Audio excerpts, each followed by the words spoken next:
बहुत समय पहले की बात है, जब द्रोण और द्रुपद बचपन में गुरु भारद्वाज के आश्रम में शिष्य थे, जो बहुत अच्छे दोस्त भी हुआ करते थे। द्रुपद, जो पांचाल का राजकुमार था, उसने द्रोण से वादा किया था, जब वो राजा बनेगा तो वो अपना आधा राज्य द्रोण को देगा। समय बीतता गया और द्रुपद राजा बन गया, पर द्रोण का जीवन उसी गरीबी में ही रह गया।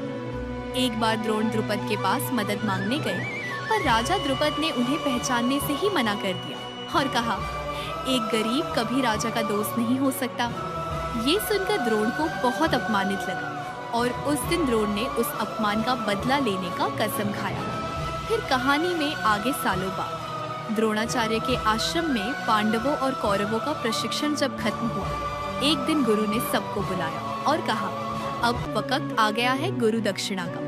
मैं चाहता हूँ तुम सब मिलकर मेरे लिए राजा द्रुपद को बंदी बनाकर मेरे सामने ले आओ। गुरु का कहना मानकर पहले कौरवों ने एक बड़ी सेना लेकर द्रुपद पर आक्रमण करने गए, पर द्रुपद उनसे भी ज्यादा ताकतवर निकला और उन्होंने कौरवों को बुरी तरह युद्ध में हरा दिया। फिर बारी आई, पांडवों की युद्ध शुरू हुआ और अंत में द्रुपद को बंदी बनाने में सफल हो गए और उन्हें गुरु द्रोणाचार्य के सामने लाए।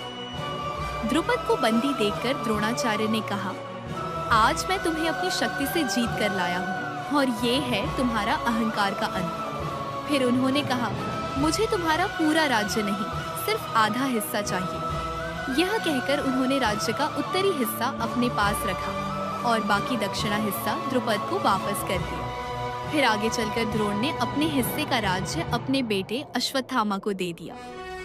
इस कहानी का तात्पर्य ये है कि अहंकार का परिणाम हमेशा बुरा ही होता है। द्रुपद का अहंकार ही उनकी दोस्ती टूटने और बदले की आग का कारण बना। इसका अगला भाग जानने के लिए चैनल को सब्सक्राइब करना ना भूलें। मिलते हैं अगले अध्याय में महाभारत की एक और रोचक कथा के साथ। जय श्री कृष्ण।